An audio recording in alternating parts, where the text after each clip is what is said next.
CH05 error. So ang brand niya ay LG na dual inverter. Malabas yung CH05 error. So ano nga ba ang mga problema nito? So kapag nag-steady ang ilaw na tulad niyan sa main PCB, usually ang ilalabas niyan itong error na ito na CH05.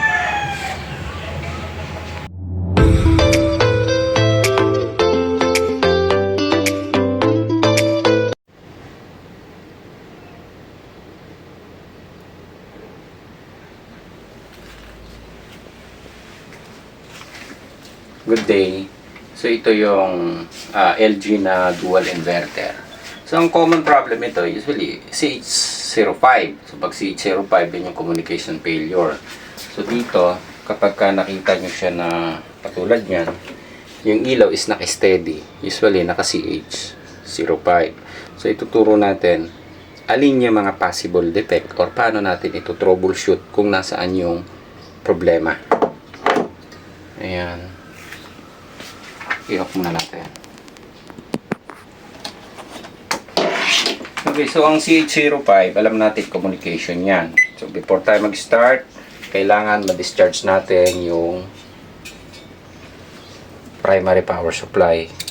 Yan. Yun yung pinakamalaking capacitor dito. Ito yan. So gagamit tayo ng pang-discharge na ginagamit natin na ganito para iwas sa mas malalang problema. So ang unang troubleshooting na ginagawa natin dyan, katulad nito. So ito marami naman tayong nailabas na video na. So bunutin nyo yung pinaka harness wire na ito. Ayan. Ito yan. So yung harness wire na yan, diretso yan dito sa pinaka control panel natin. Ang gawin natin, kakalasin din natin itong control panel.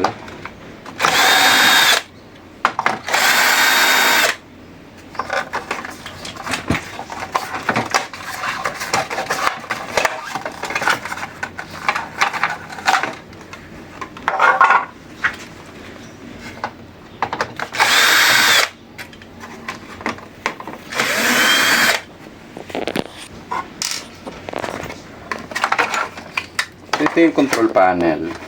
Para lang mas madali, bunutin nyo na rin siya dito.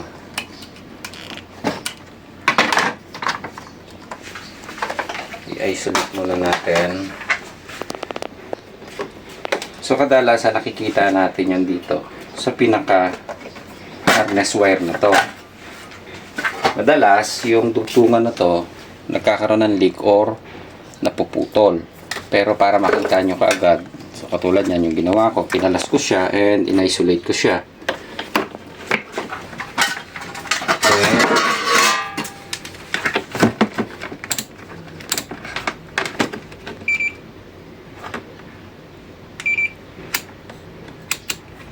Ayan.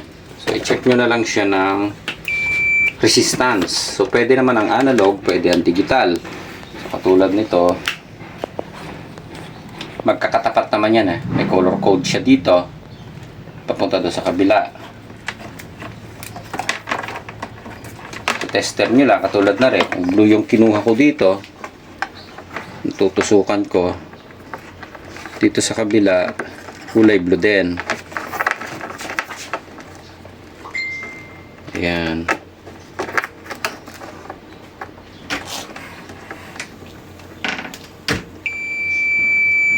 Okay.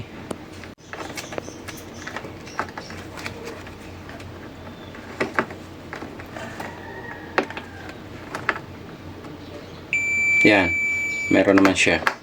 Then lipat nyo sa kabila. Ganun lang. Titingnan nyo lang muna itong wire na ito kung good. Then yung pangatlo, yellow. Usually ang napuputol dito is yung kulay orange at saka green. Madalas ganyan yan. 1, 2, 3. Yan. So okay naman tong mga wire. Ayan, madalas dito itong kulay orange na to at saka yung kulay green. Madalas may putol yan dito. So minsan ang ginagawa natin dyan, kinakat na natin to and then tinudugtong natin ng direkta dito. So, minsan naman ginagawa natin, kinakat natin siya, then kinakat dito, kinakapitan natin ng panibagong socket na ganitong kalalaki. Pero meron namang nabibili din kung gusto nyo orderan ng ganitong buo na harness wire. So, pwede din. So, dito, kapag na-check nyo yan yung harness wire na ito na good. So, dito kasi, ang pwede nyo na lang i-check, usually, etong board is yung line ng pinagsalpakan na galing dito. Ayan, sundan nyo na lang yung wire na yan. Galing dito. Pasok dito. Kaya lang, medyo masalimuot na. Katulad nito, actually, ito is dumaan na sa troubleshooting ni Lakay. So, napalitan na ito. Then, dito, lahat ng section na pwede at possible na tamaan. So, napalitan na. At na-check na rin. So, dito is, ang naging findings natin is yung mismong board na ito. Kaya, eto kasi ay parang second opinion na dinala dito. So, tama yung findings nung nauna na kailangan na talagang i-replace. So, ito naman is second option kung pwede pang ma-repair or hindi. So, dahil hindi na siya talaga pwedeng i-repair or masyadong komplikado na dahil yung problem nang galing dun sa system na namin nakita. So, ang option is papalitan. Ayan. So, bago natin palitan, katulad nga yan, ang unang i-check nyo lang itong harness wire. Kung okay ang harness wire na yan, wala kayong nakitang problema. Ito, yung mga sensor, katulad nito, yung dalawang sensor na to. Alam nyo ba, yung sensor na yan, kapag ka may defective kayong sensor, pwedeng maglabas ng CH05. So, ang tutukuyin is communication. Dahil itong sensor nito, mayroon siyang nakasakay na supply na 5 volts. Kapag ka nag-short yung ating sensor, minsan hindi niya nadidetect yung error ng sensor. Ang nadidetect niya, CH05. So, before din kayo mag-option na magpalit, so, pwede nyo siyang i-check. Katulad nito, ito, i-take advance nyo na lang din ito. Ayan. Tingnan natin yung value. So, ito, baka magtaka kayo din sa value na isa na to is mataas yung number na makukuha nyo. Ayan, 174. Usually, yan talaga ang number niyan, 174. Hindi siya exact kasi depende yan dun sa ambient ng pinag-checkan nyo. So, ito yan. Ito yung nakakabit sa may compressor. So, i-check nyo. Ito yung madalas na nasisira kasi nabibend siya dito. Nagkakaroon ng short. Kasi nakabaluktot siya dito ng posisyon ng ganyan. Minsan, hindi natin napapansin, putol pala siya dito or nagsushort. Actually, nasiraan kami ng isang board dahil diyon sa technician namin na nag-check ng ganito. Hindi niya nakita na nag-short pala itong pinaka-sensor na to. So, na-findings niya lang, nagpalit siya ng board. Then, pagpalit ng board, nasira. So, lagi niyo i-check to. Yung ambient at saka doon sa nakakonect sa condenser, usually, hindi naman ganun ka-critical. Pero, i-check nyo na rin siya. So, sabi nga, isang check-up na lang, i-check nyo na lahat. Ayan. So, makukuha yung value is 9.19 o 9K. Yung pangalawa, 4.3K. Ayan. So, kung nakuha nyo na maayos naman yan, yung mga sensor, ako pa pala. Yan. Usually, wala naman tayo ibang i-check na. Yung reactor na lang niya. Ito, yung nakakonect na reactor. So, resistance lang naman ito. Tunutin na natin.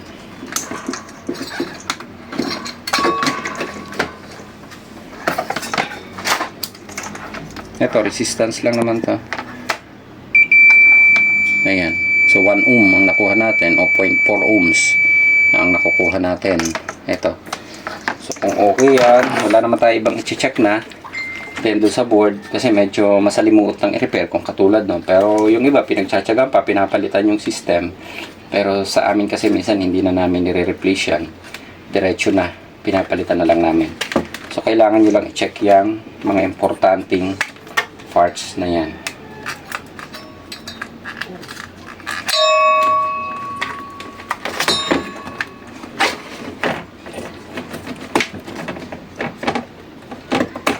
Ayan. So, ito yung board, oh.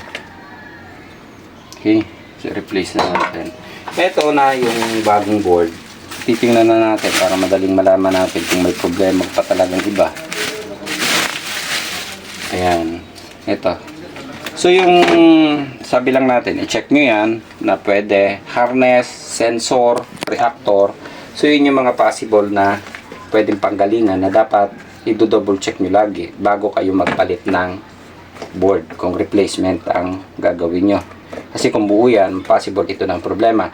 Kasi doon sa front control, ang kadalasan na problema dito, kapag ka ang issue is dito sa front control na ito, ang issue niya is CH02 ang kadalasan na problema. So common, nandito talaga nanggagaling. Ayan.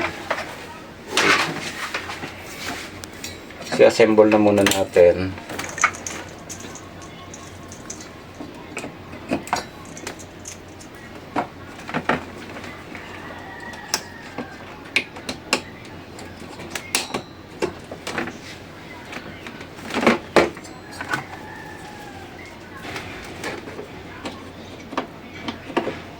Harness, sensor, wala naman tayo nakitang ibang shorted o ibang problema.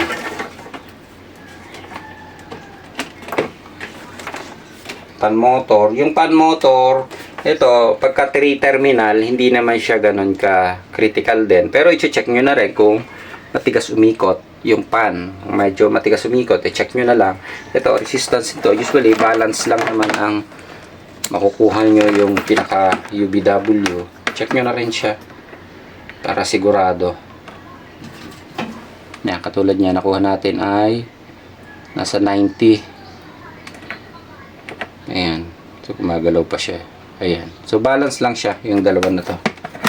O yung tatlong terminal nito. Balance resistance lang siya. Yan. Kung may difference na point, usually po yan. Wala naman kayo magiging problema. Possible na pwedeng problema is matigas umikot o naipit. Ayan. So, okay na. Kakabit na lahat.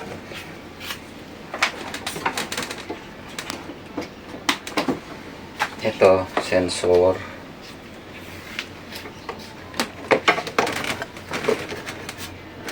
Ayan. So, pwede na nating paandarin muna siya. Wala naman tayo tatamaan na metal dito.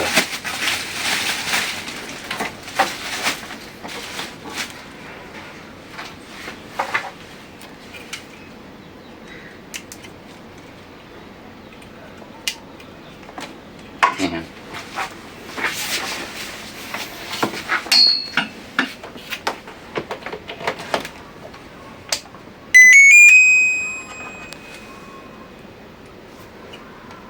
Ito.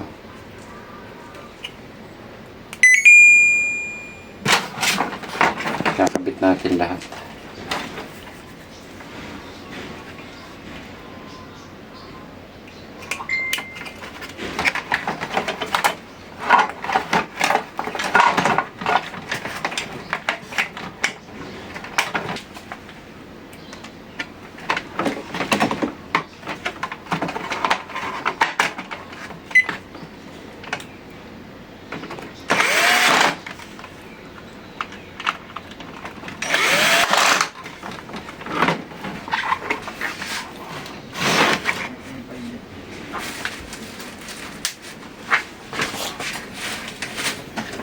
Ayan, pala nakabit yung pan.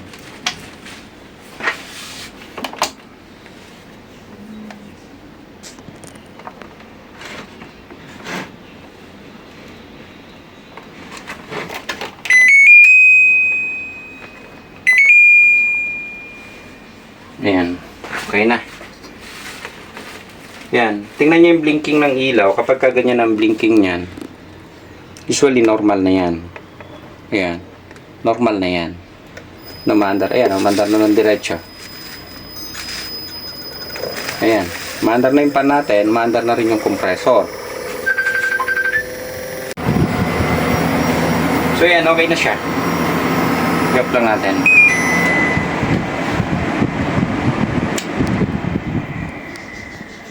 Ayan.